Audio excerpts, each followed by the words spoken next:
Hello and welcome everyone. Let's see one more example of DFA type 11. Construct a DFA that represents the set of all string which contains odd number of certain specified symbol. DFA that represents set of all strings over the alphabet A, B which contains odd number of A's.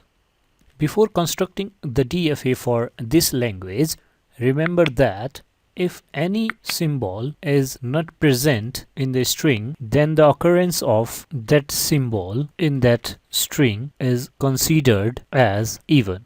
For example, if we take epsilon string over the alphabet A and B, then this epsilon does not contains any number of A and B. Therefore, we considered even number of A and B are present in epsilon. Similarly, if we take A as a string, then there is the absence of the symbol B. That means we can write odd number of A and even number of B. Similarly, if we take the string B, then there is the absence of the symbol A. Therefore, we write even number of A and odd number of B in the string B. Now let's build the DFA for this language. Here we start with the starting state Q0, which is the initial state and represents epsilon till now. So we can write Q0 as a state that represents even number of A. Here we do not have to think about B, so we do not write even number of B. Now reading a symbol A in Q0 state, that is adding 1A in even number of A makes it odd number of A. Therefore, we switches to the new state Q1 that indicates odd number of A's. Now, what if the machine reads a symbol B in Q0 state?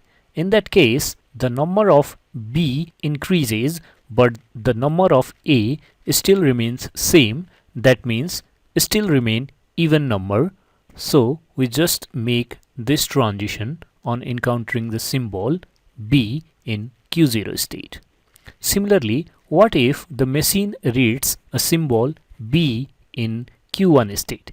In that case, also the number of B increases, but still the number of A's remains same. That means odd number of A's. Therefore, we make this transition on encountering the symbol B in Q1 state. Finally, what if the machine reads the symbol A in Q1 state?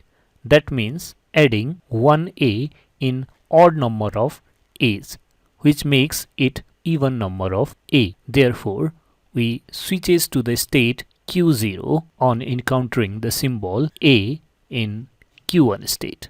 Now we have to accept the set of all strings that contains odd number of A's. Therefore, we make this Q1 state as accepting state. As we define all the possible transitions, therefore, this is our final required DFA. That's all in this lecture video. If you have any queries, then please leave the comment, and thank you for watching this lecture video.